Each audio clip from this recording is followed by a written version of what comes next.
सूर्या, हे कुंडीत का झाडं लावायला लागलायस? एवढं मोठं अंगण पडलंय की. अगं अंगणात झाडं लावलेत की. इथं कुंडीत रोपं लावली ना, इथं अडकून ठेवायला बरं पडतं ना म्हणून. आणि तू जरा इकडे हिरवळ पाहिजे असते. तिनं सकाळी उठल्यावर ही रोपं बघितली तर तिच्या चेहऱ्यावरचा आनंद बघायला भारी वाटतं मला. सूर्या, तुझ्यासारखं असं दुसऱ्याचा विचार करणारं मन जर देवानं प्रत्येकाला दिलं असतं का नाही, तर किती बरं झालं असतं. जगात कोणीच कोणाला दुखवलं नसतं. किती विचार करतोस रे दुसऱ्याचा.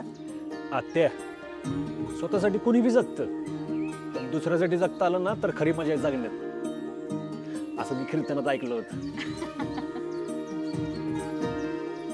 आता बघ, ही रोपं वाढली ना कशी भारी दिसतात बघ.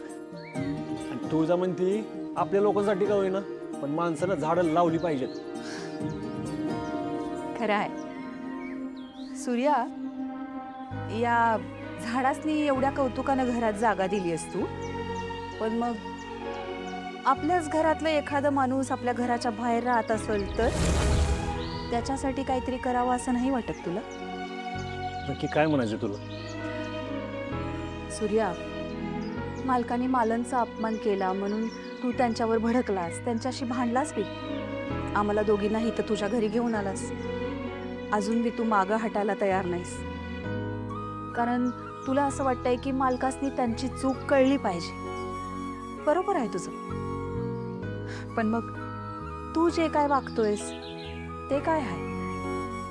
काय कळलं नाही मला, काय म्हणतेस?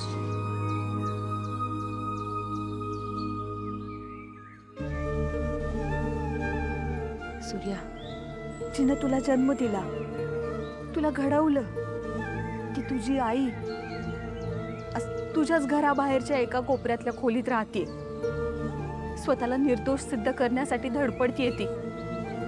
तुला तिची जरा बी दया येत नाही खरं? आशा वहिनीनं केलेल्या गुन्ह्याचा कुठला बी ठोस पुरावा नाहीये. ती सतत जीव तोडून सांगतेय मी निर्दोष आहे, मी निर्दोष आहे. पण तू आहेस की तिच्यावर विश्वासच ठेवायला तयार नाहीस.